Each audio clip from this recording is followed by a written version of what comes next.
So King Sinister, Namaskara, Sugumano. Namaskara, bro. Sugamane. I'm damn Wonderful. good. Nice to meet you, buddy. Nice to meet you. Nice to meet How are you. things?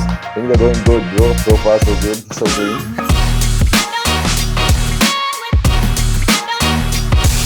I've seen you on the stage, right? You have that electrifying energy.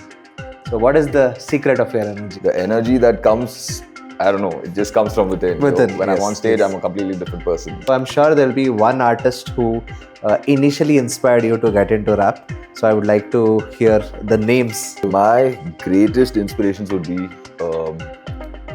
Rakim, Tupac. Bro, he's not doing the lyrics. And people will be like, yeah, he's doing his own stuff. And that's where I got my first gig and it picked up from there. And of course our audience want to understand the process behind you writing a song, a track. Go for it. For me, it's simple. It starts off with emotion. It's gonna be hard to get the desired product out.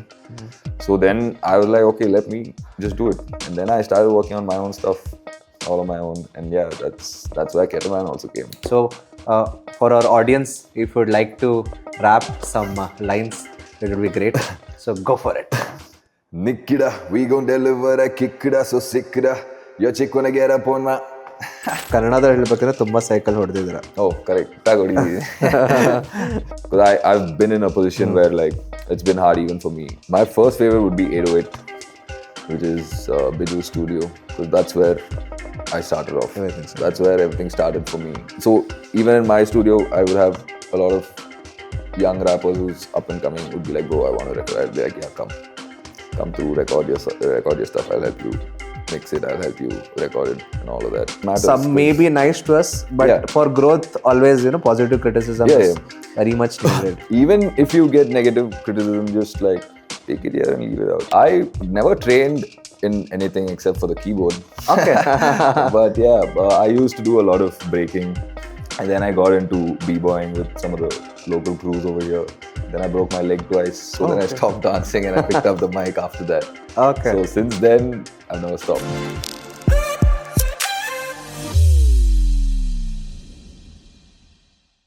Hey there, ladies and gentlemen. This is your host, MC Pramod. And today we have with us King Sinister. He is a multilingual rapper. He was born in Kerala and brought up in Bangalore. So as a Namma Bangalore boy. He is well known for his track KETTAMAN, and he is known also as the bad man of South Indian hip hop. So King Sinister, Namaskara, Sugumano. Namaskara, bro. Sugamane. I'm damn Wonderful. good. I'm Nice good. to meet you, buddy. Nice to meet you. Nice to meet How you. are things? Things are going good, bro. So far, so good. So clean. Wonderful. So we are ready to roll? Yeah. Let's roll. All right. So first question for our guest today is, I've seen you on the stage, right? You have that electrifying energy. We as hosts need to keep up that energy, but Yeah. I've seen you on the stage, like you go all on. So what is the secret of your energy? Secret of my energy would be, I used to be a dancer. Okay. So back in the days, I used to be a dancer. So when I'm on stage, I've always felt like it's my world. And the energy that comes, I don't know, it just comes from within. Within, So when I'm yes, on stage, yes. I'm a completely different person. Understood. Can So totally that's relate. just where the whole energy comes from. And when I'm performing, I feel like I'm on top of the world at that point. So that's just it. Is there any Plain and particular dance form you are trained in? I never trained in anything except for the keyboard. Okay. But yeah, I used to do a lot of breaking. And then I got into b-boying with some of the local crews over here. Then I broke my leg twice. So then I stopped dancing and I picked up the mic after that. Okay. So since then, I've never stopped. Nice. We've Nice. just been So on it. related to energy, I have one additional question. So do you have more energy when there are less people or when you see a lot of people? When there is a lot more people, I basically feed off the Yeah, that's give and take over there. So Perfect. I basically feed off of the energy. Even if it is less people and they are going bonkers at the place, I will wreck it. Be it less or more, that I don't think should be a problem for any artist Any to artist. give their best. And for me, the best is to leave it all out there. Perfect. Always. Every time you step on stage, just leave it all out there. Correct. It's like we have to give 100%. Yeah. When you're getting off stage, you shouldn't be able to breathe. You shouldn't be able to walk. Yeah, that's how it should be. Everything we are given Yeah, there. leave it all out there. I can relate, man. Yeah, that's Thank you. just Thank it. you for that answer. Bless. And speaking about energy, I watched the video Ketaman. Yeah. So there's a lot of fight there's a lot of rawness, there's a lot of blood, and lot of those graphic content, I would say. I mean, it's not very extreme also, but when I see that, it looks like a gangster movie from Very one of the gory. Hollywood scenes. Yeah. So was it planned in a way that it should come out that way, or organically it came, or was it an artistic vision? So would like to hear from you. So after I made the song, I knew it was hard. And I had reviews from other people also saying this is hard, it needs a really hard video.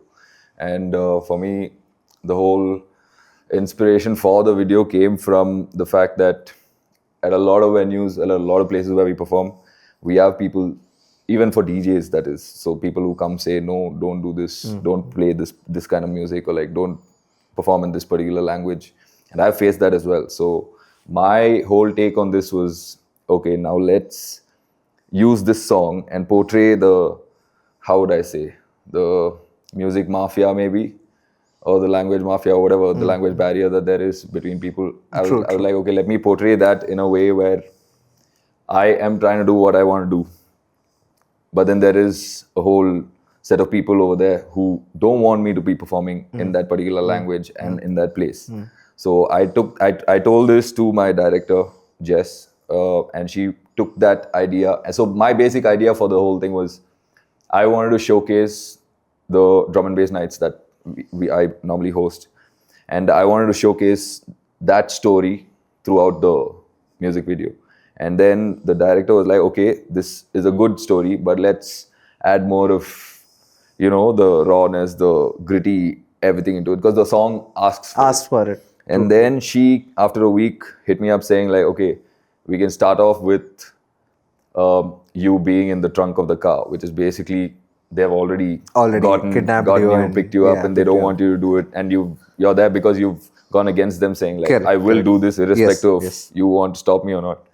So that's where it starts off, and it goes into me escaping that trap and coming back to perform at my gig. So, and I was like, yeah, this works. The storyline is very good, actually. It's beautiful. It's a damn crazy storyline, and especially to portray my character and to portray King Sinister, it just sat very well. And I was like, yeah, this is it. This is totally it. And the whole thing, it was all friends and friends of friends and friends who got together and did the whole thing. So the casting is all your friends? Yeah, casting is all my friends. They look like professional mafia actors. They're all my friends. You're my brothers in that. Okay. But so family and friends entertainment. Yeah, that's just it. No, now. You got to. So, ladies and gentlemen, if you're not checked out KETTAMAN, do check it out. It's on his YouTube channel. I'm sure you'll definitely enjoy this one. We are speaking about the rawness in the visuals, but when it comes to lyrics also, as you are mentioning, it is very raw. Yeah. So, for our audience, if you would like to rap some lines, it would be great. So, go for it. Nickida, we gon' deliver a kickida, so sickida. Your chick wanna get up on my and mix it up. Cause when I get up on the microphone, I mix it up. Yeah, tongue twist it up. Oh yeah, they want some of that northern flavor. Nyan sweet to paranya, we were born to savor. Nyan street till erangi alam godly savored. Mutanina mone, nobody could save you, right? So that's a small part of the lyrics. So that is completely raw. So the first two lines basically talks about, what are the first two lines? You sang. So the first two lines is basically, hold up, I'm coming in with that kick. And most of the gigs that I've done, maybe you can edit this part out. Most of the gigs that I do, I have a lot of women approach me. So that the line after that is basically that, and it's a basically bravado song. Basically a song that tells you like, I am the shit and I will do this irrespective of what who, when, where, you why. Want to try to stop me as well. You want to stop me and see see what's gonna happen. So that's just it. Nice. And speaking about the lyrics again, I see that you're blending Malayalam, English, and even Tamil here and there. So how about let me put it like this. This blending of languages, does it come naturally or intentionally do you put it? So initially when I started writing, I never used to write regional English was, yeah, I would always do English bars itself because that's what we learned. And I studied also a lot of English even at home I would speak a lot of English. But then it came to a point where other artists also told me, like senior artists, like people like Smokey the Ghost, Brother V, all these guys, I've spoken to them and they've told, why don't you try and mix it, because you know a bunch of languages, you know loads of languages. So I was like, okay, why not give it a go? Then I slowly started dabbling in Hindi, because I knew Hindi. I studied Hindi as well. Okay. But I didn't study Malayalam and Tamil. That and all I picked up from mom's side of the family and dad's side of the Your family. mother tongue is basically? My mother tongue is basically Malayalam. Malayalam, okay. But my mom's from Chennai. So that's how Tamil I picked Tamil up. and It was all the movies and all stuff that I'd watched. And I picked up the languages from there. And then I started, so I would write in English and then I would replace certain words according to the emotion of whatever is required, replace it, see if that fits. And then I would go on. And now I've come to a point where I can just like seamlessly do that on spot. So, and that's just it. Because I was hearing to few senior musicians doing the podcast as well, and YouTube videos also. They're also saying that, see, a lot of people who do in English, right? Yeah. But regionalization is something which will probably pick off. Yeah, that'll pick off faster because, we are in a place that speaks a lot more regional than English. As you mentioned, see, Brother Way is there, and there's one of my friend, Gubbi, you know, right? He raps in Kannada. Yeah. So, I think adding that local flavor, audience also connects better. Yeah, it connects to our own audience better, yes. Yes. Definitely. And that is just, I feel, that is the trick to getting yourself moving in a country that speaks a lot of languages, especially. True. That's why, that is also why I feel me knowing a bunch of languages helps in every way. I can even converse with people from different states without having an issue. Right? So when I go to Tamil Nadu and I speak in Tamil, they're all like, where are you from? I'm like, Bangalore. They're like, you speak Tamil so well. When I go to Kerala, sometimes they're like, you don't look Malu. We think you're Tamil. I'm like, no, I'm Malu, yo. Even in Bangalore, when I speak Kannada, they're like, where are you from? And I'm like, I'm from Kerala, basically. And they're like, oh, damn, you know Kannada so well. I grew up here, yo. And because Bangalore is a hub of all languages, people from everywhere has always been here to like work, party, whatever it may be. Yes. And that's just it. I pick up from what's around me. So yeah. Ladies and gentlemen, King Sinister, made in Bangalore for India and the world. Yes, sir. And speaking about inspirations, like you just told me that you take English as the base and later you added in the languages, right?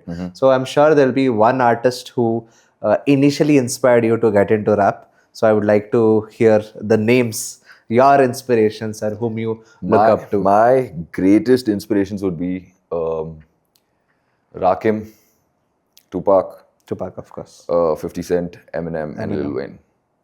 And then Jay-Z and DMX. Jay-Z. Yes. So these 7 are my top any day, anytime. They're like all the Mount way. Rushmore. There. Yeah. They are my Mount Rushmore, but a little more. A little more, 7, 8 people. Yeah. And then if I come to our own country, I was inspired firstly by Machasa's attitude, which is Brother V, Smokey, and Big Nick way back in the day. And how I got inspired is I had another friend who was a beatboxer, and he was going for this fest called the Freeze, and that was one of the first hip hop jams, all India hip hop jams happening. This was in which year? 2011, 2010. Almost a decade back. Almost a decade back. And he showed me one video which was Machasa's attitude. And I was like, I know one of these guys, which is Smokey the Ghost, because Smokey used to play ball. And he used to come to where I stayed to play ball at Sports Authority of India. And I knew Smokey through that. And I was like, I know this guy, but it never clicked. And then I was watching the video at home, and my mom comes and tells me, wasn't this the guy who was playing basketball with you? And I'm like, oh shit, yeah. And I was a kid when I was playing ball at that point. And I'm like, oh yeah, that's him. So I hit up Smokey and I sent him my first ever demo that I made. You recorded I recorded thanks to Biju. So my first ever song I recorded, I sent it to Smokey. I'm like, bro, I was inspired by you guys. And I don't know if you remember me. I was that small kid playing ball with y'all, the small dark kid who you guys used to like bully at that point. But yeah, you should edit this. yeah. But that bullying also was not. It's like a senior big to brother, a big brother kind of thing. Yeah. So that was it. And then from there he was like, bro, you've got skill.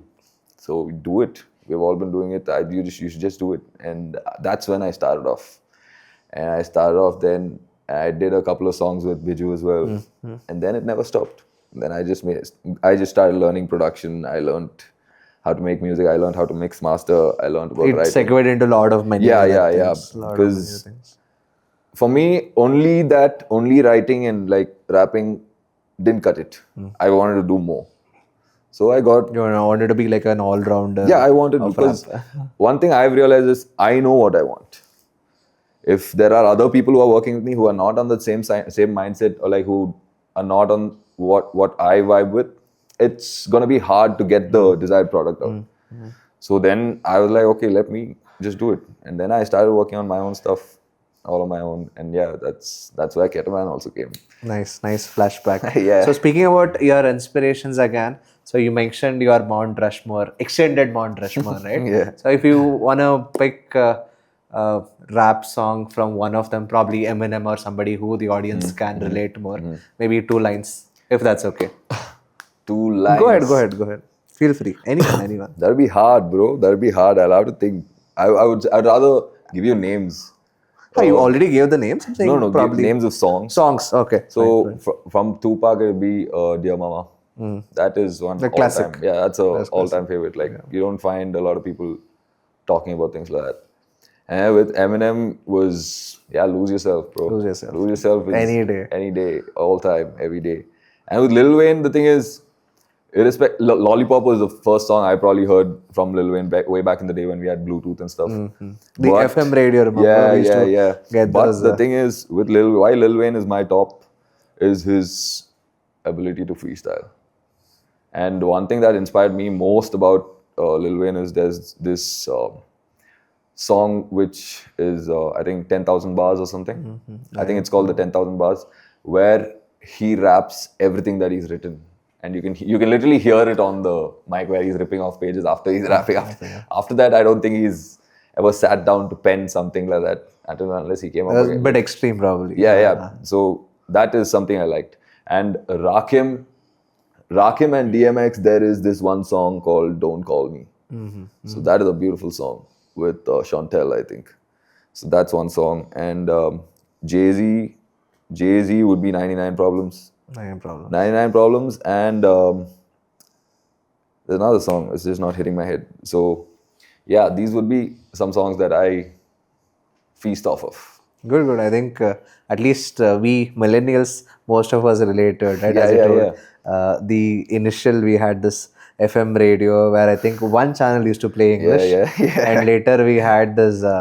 what was it? VH1. I still remember. VH1 used to come in. That was the only English channel I used to like tune. That was the only English channel. If you remember, VH1 had this top 10. Top 10. Every 8 in the evening, I think they used to play. Something like that, weekly top or whatever. 10.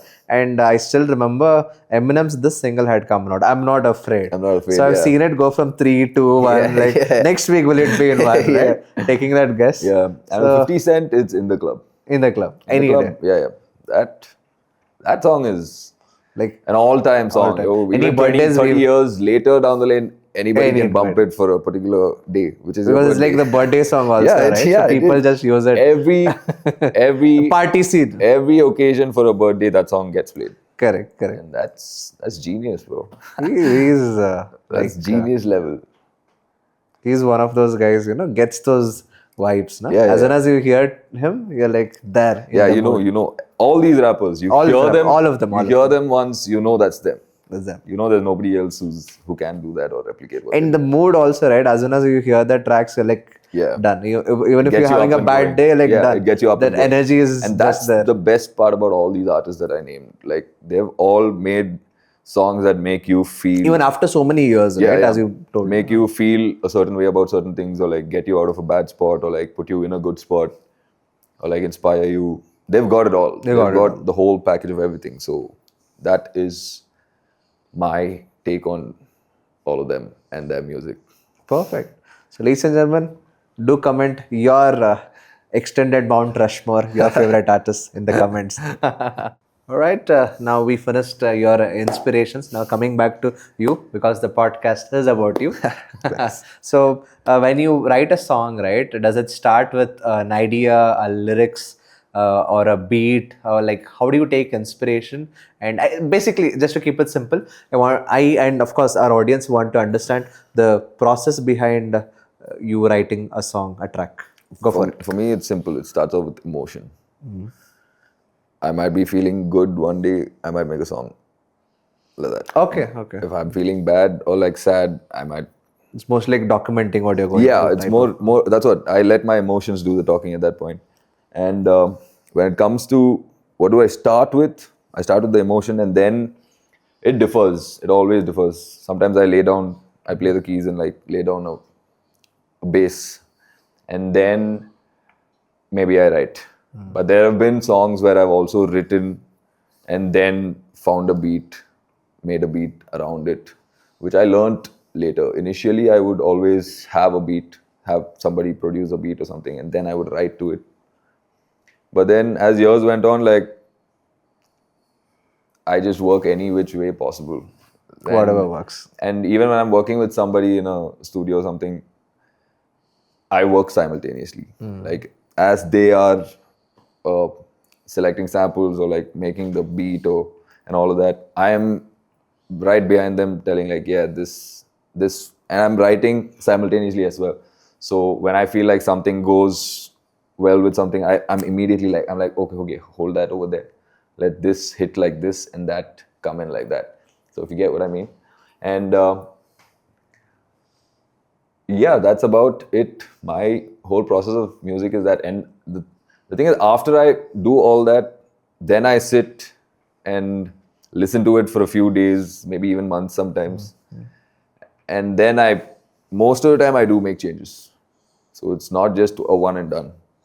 So it's never a one and done. Never one and done. That is true. That is true. It's never a one and done because until you feel that it is hitting the right spot, it's never done.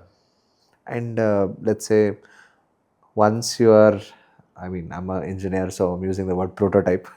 Once you have your initial set of prototype or the track ready, right? Do you present it to your friends, family, anyone? Like, do you take feedback? I mean, I just do wanna take understand. feedback, but friends and family, like at what stage? Very initial, or do you complete the whole track and ask them? I complete the track. Okay, complete the track and ask them, but it won't be a completely finished track. It'll probably be a demo, and then I'll spread it around my own circle. But one thing I've realized is, my circle, even your friend circle, not everybody is going to be like, okay, it might not work. They're all going to be like, oh yeah, this is good.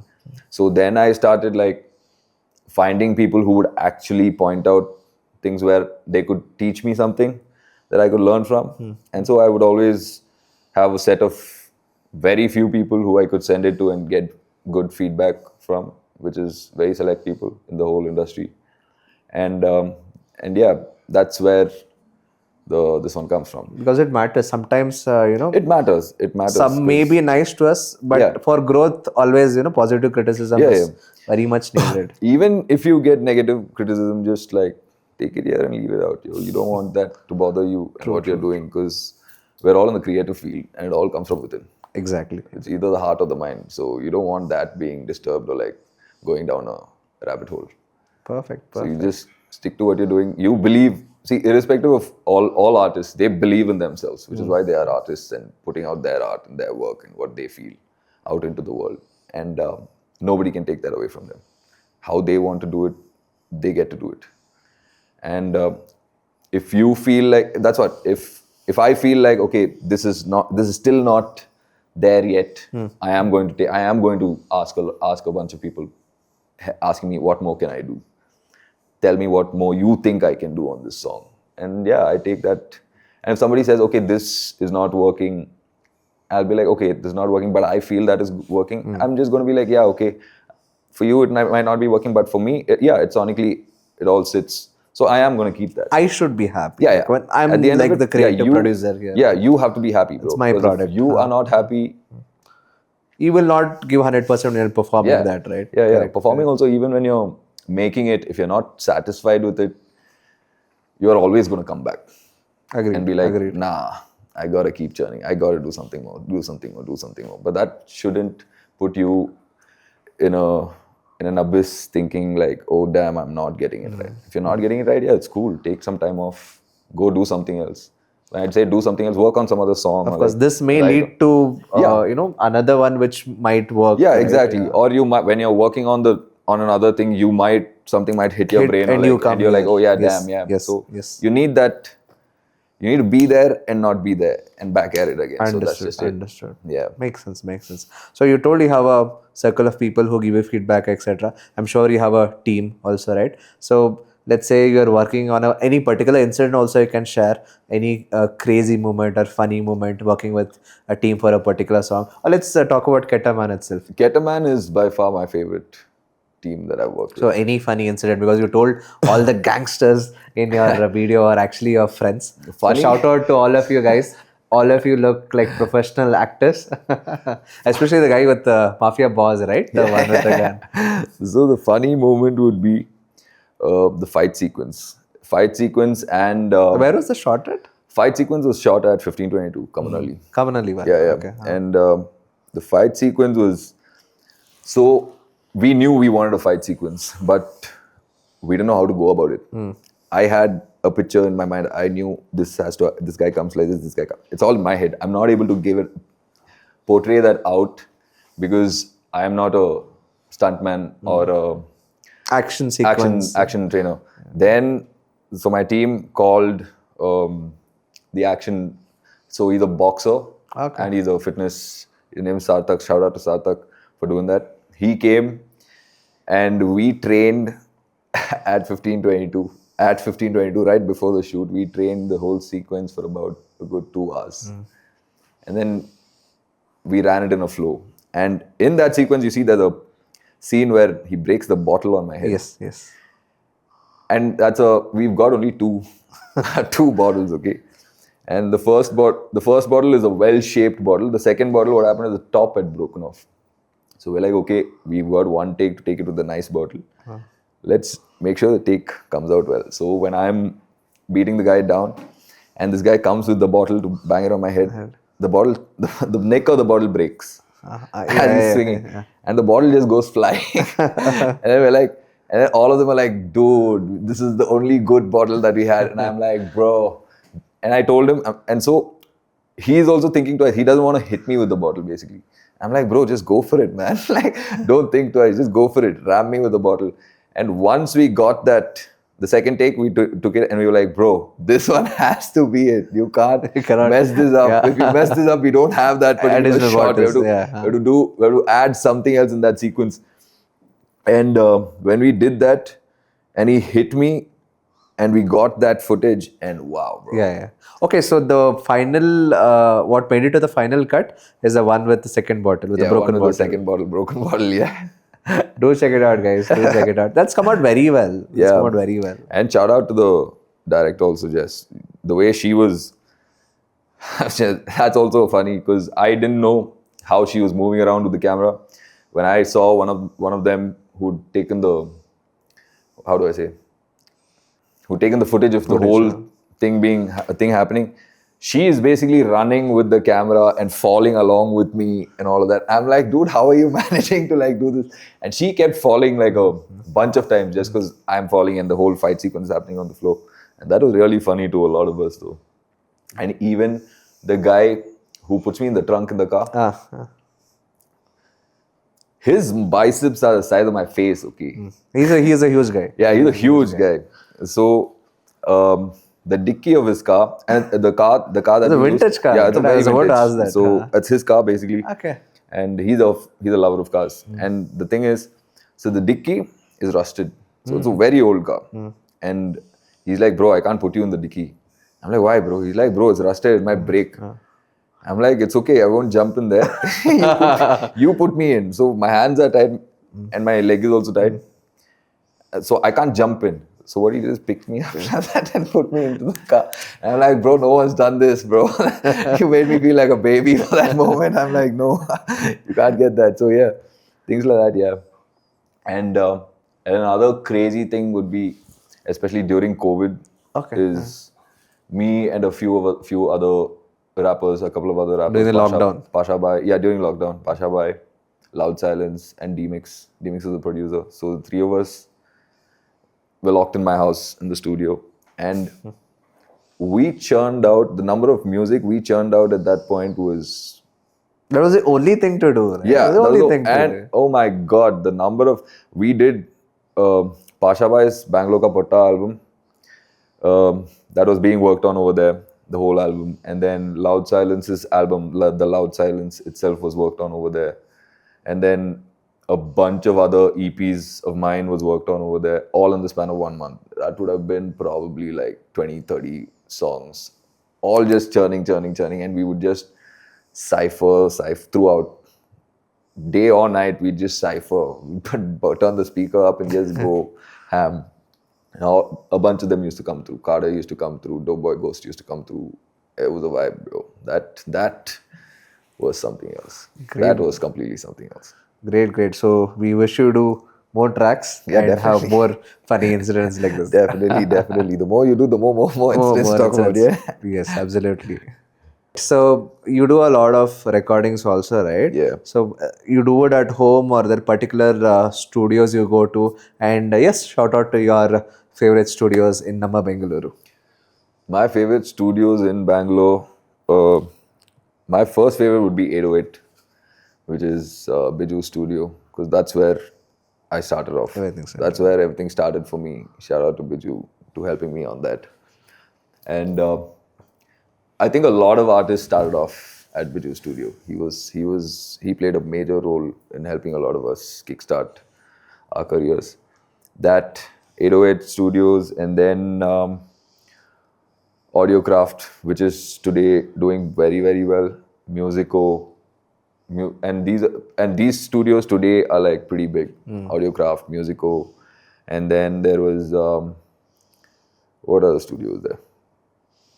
Do you have a home studio or something? Yeah, I do have my own home studio also. Like after years, I was like, it's high time that I have my own setup. Is it for you alone or No. like do people? When I made my studio also, I would always let people come record, irrespective. Because I've been in a position where like it's been hard even for me to like travel like miles over 30-40 kilometers just to get a recording session and then travel back 30-40 kilometers. It's all an expense when I didn't have the money to do it. Pay it forward, help someone. Yeah. So even in my studio, I would have a lot of young rappers who's up and coming would be like, bro, I want to record. I'd be like, yeah, come through, record your stuff. I'll help you mix it. I'll help you record it and all of that. And yeah, my studio is also called Chop Shop Studio. So yeah, and then there's Daknistan Studios also now. Those guys are also doing pretty well. And these are all studios that helped a lot of young and upcoming artists initially in all my life, in their lives. So yeah, these are the studios that and why these studios I'm saying is because I have complete faith in the ones who are there sitting with you in all these studios. And they are lovers of hip-hop, they're lovers of music, they're lovers of up-and-coming talent from the city. So there's a certain encouragement. Yeah, you get that from there. You can see it from there. You can see them. Otherwise, normally, I've seen owners of studios. It's more like transactional. Yeah, it's more transactional stuff. You pay, you done. Yeah, you pay, you come do your stuff and you're out. But I've also seen owners of studios who've been there in the studio room, watching it happen and like offering anything and everything, saying like, bro, this is something we've never seen. And I love seeing all of this. And so, yeah, that makes an artist also feel good about being in that place and working with them and all of that. So, yeah, that's been... Studios over here, there are people who love. Find the right studio. That's it. As an artist, find the right studio, find the right people to be in that studio with, work with. And yeah, you'll just love it. You'll fall in love with it. You'll fall in love with the process. I think when you have the right people, yeah. You answered one of my upcoming questions, your advice to upcoming talent. So you already mentioned that. Find people who support you, find a great studio and start recording. Yeah, go for it. Yes, go for it. And we spoke about studios. Now coming on to venues, right? Because you do a lot of live scene too. It's not just recording. So which venues in Bangalore are your favorite ones? Again, everything is favorite. I'm just picking out a few from your mouth, especially the OG ones, right? Where we 90s kids and all came up. Because from where we started clubbing and now Bangalore is a very different thing, right? In 5-6 years, I've seen at least 100 venues come up. Oh, yeah. But there are a few OG ones, right? So you wanna pick few names? My first one would be Humming Tree. Humming Tree that was there. Shout out to Humming Tree. I just hope that place and the guy who runs that place just comes back and brings that venue back, bro. That was one place that take whatever names, the biggest names, the smallest name, people like Anderson Park, Watsky, these guys and all were brought down to Humming Tree to play back in the day. Smokey the Ghost, Brother V, Hanuman Kind, me, Loud Silence, a lot of names. They've all performed at Humming Tree. That was a venue that was thriving for hip hop completely, all in all. And then was Pebbles. Pebbles, of course. Pebbles was another place that did a lot with hip hop. And because that place was like, it's a very open place and it's got that jungle kind of vibe with it, that's a beautiful place for us to perform. And Pebbles, a lot of international artists also. Yeah, a lot of international acts have also been there. And then Humming Tree shut, then Pebbles also shut for a good while. And then it was Socials. Socials was one spot because they offered a place to do hip hop and like have artists perform over there and all of that. So, and Socials still do that. They're growing very strong doing that. And now there is Guilt, there is Fandom. Fandom is another favorite for. Fandom is one place I think a lot of not only hip hop, a lot of music scene. A lot of music keeps happens happening in Fandom, especially live music happens in Fandom. It's a beautiful place to be at. Other than that, there's another place that I personally consider that helped me was 1522 Malleshwaram, the father spot, the OG 1522 spot. Yeah, because that's where I got my first gig. Okay. Yeah, that's because I used to do. So there was a karaoke championship happening, and I used to go freestyle. This was how many years back? 2009. Oh, okay. 2010, around that time. It's 2010, 11 probably. So ಕನ್ನಡದಲ್ಲಿ ಹೇಳ್ಬೇಕಂದ್ರೆ ತುಂಬಾ cycle ಹೊಡೆದಿದ್ದೀರಾ. Oh, correct. And that is where people would just be like, bro, he's not doing the lyrics. And people would be like, yeah, he's doing his own stuff. And that's where I got my first gig and it picked up from there. So these are my favorite spots to perform at. And it's not just because these venues are good venues. It's also because they paid attention and importance to the sound, the quality of sound that they have in these venues. That is very important. As an artist, as an audience, you listening to music also, you need to listen to quality sound. It is not just, randomly performing. It's not just random. It's not bravado to give good sound. It's a necessity. So that's it about. Right. Shout out to all these venues and recording studios from King Sinister.